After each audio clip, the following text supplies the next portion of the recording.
Hello，大家好啊！歡迎翻到嚟今期嘅問你睇乜溝咋？你冇睇錯標題啊！我今次咧的確係講28年後啊，即係咧第3集嘅。咁呢家第4集嘅人骨聖殿咧就上映緊啦。咁其實第3集咧，我喺佢啱啱上映嗰陣時咧已經睇咗噶啦。咁而且稿咧都打埋嘅，但係就係冇時間去剪片咧同大家分享噶。之後一拖咧就拖到呢家啦。咁其實咧幾多戲咧，我係睇完之後咧唔得閒出片啊。咁見呢家啦第4集都上映埋啦，咁所以咧就唔好嘥啦，一次過咧出埋第3集嘅觀後感啦。咁其實本身咧係完全冇諗過啦，28日後嘅系列咧竟然可以喺接近20年之後啦再出第3、第4集噶。究竟呢套由 Danny Boyle 再次執導嘅第3集帶咗啲咩俾觀眾呢？咁今日咧就會同大家開心 share 下呢套28年後嘅觀後感啊。咁故事咧就講述喺狂怒病毒擴散咗之後咧，已經過咗28年啦。除咗英國本土之外咧，其他歐洲嘅地方啦，疫情已經受到控制噶啦。咁而英國本土啦，就成為咗一個被正式隔離啦、與世隔絕嘅地方啊。喺本土生活嘅人咧，只可以依靠自給自足啦。咁而主角咧就係一個英國幸存社區嘅其中一個成員啦。喺某一日咧，佢就決定帶個仔出發去英國本土大陸咧探索噶。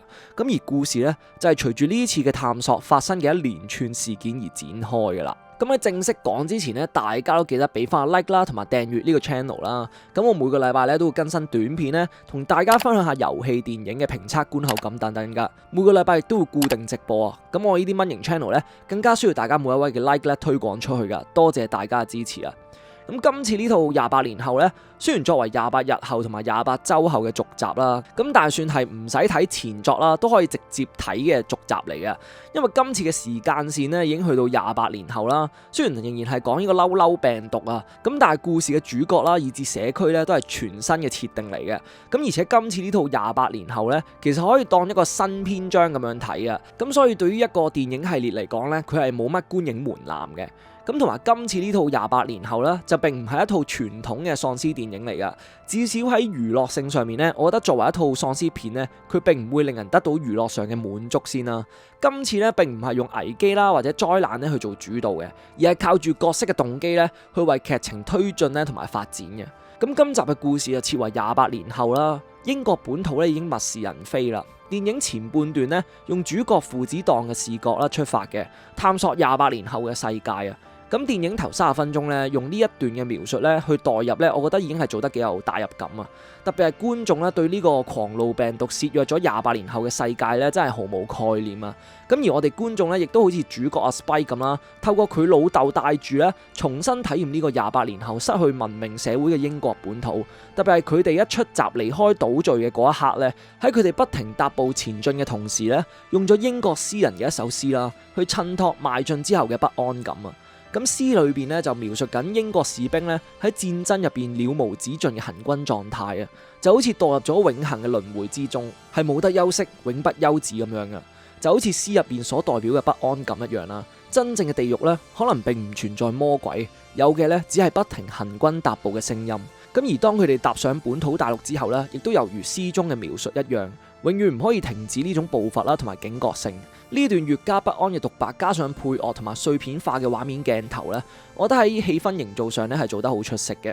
咁而喺第一次到達大陸之後嘅探索咧，亦都逐步揭開呢種病毒造成嘅影響啊。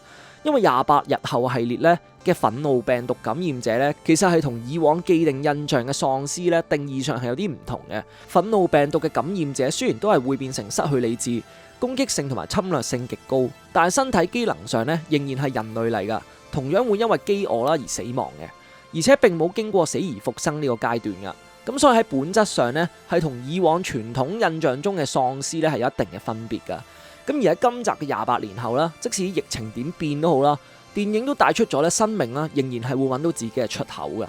喺上一集提到嘅感染者啦，會因為飢餓而死啦。咁而今集部分嘅人類感染者咧，隨住對環境變化嘅適應咧，慢慢演變成唔同嘅怪物嘅。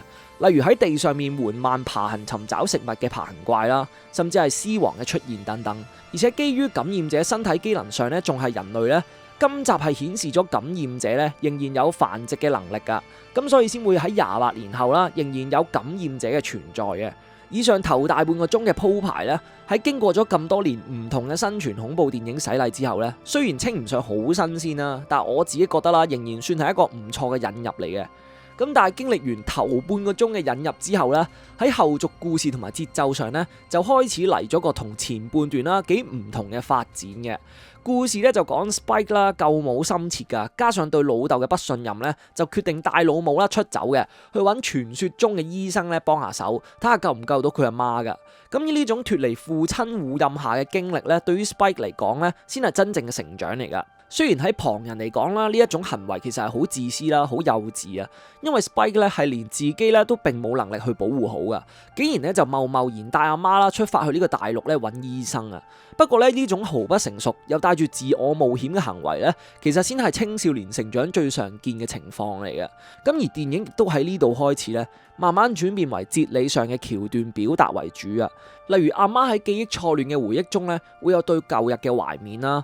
遇上懷孕感染者去為佢接生嘅橋段等等，甚至去到佢哋揾到醫生嘅嗰一刻咧，直接變成對離別死亡嘅探討，個節奏上咧仲變得好有詩意噶。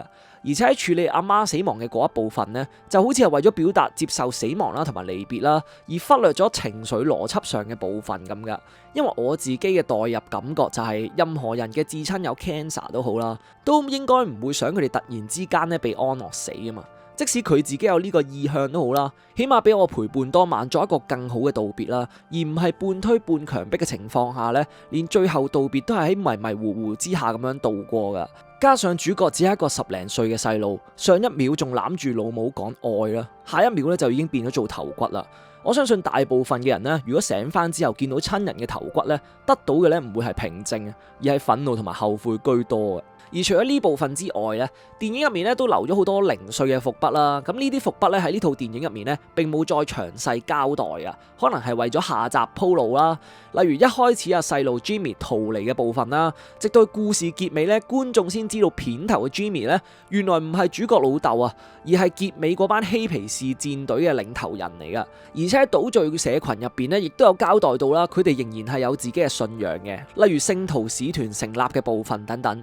咁但係呢堆伏筆咧，可以話係同成套戲嘅主軸咧並冇任何嘅交集噶，甚至抽起咗呢啲部分咧，對呢套戲咧都係冇任何嘅影響嘅，可能只係為下一套電影咧埋伏筆咁解嘅啫。咁最後啦就嚟個總結比分噶，咁我會俾呢套28年後咧 C 減嘅。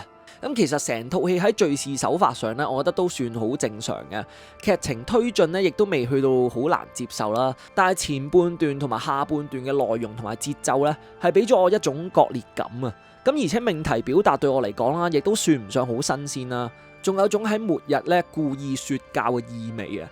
即係我要探討死亡離別咧，其實大把戲咧做得好過佢啦，仲要喺伏筆方面咧係比較零碎啊，冇收尾過噶。最尾出現嘅 Jimmy 咧，亦都係同今集嘅主線咧毫無關聯嘅，純粹引你睇下一集嘅啫。咁呢套電影咧，就算作為一套劇情片睇咧，我覺得都算唔上係好睇啊。同樣係為咗導演嘅表達啦，犧牲咗角色行為上嘅合理性啊。咁作為一個好中意喪屍片嘅影迷嚟講咧，我覺得呢套咧算係一套掛羊頭賣狗肉嘅電影嚟噶。咁如果大家都睇咗呢套第3集嘅28年後咧，都可以留言咧分享下你哋嘅睇法噶。咁下次咧我再有更多電影啦，再同大家開心 share 分享下嘅。咁我係 Jeremy 嚟啦，咁我哋下部電影再見。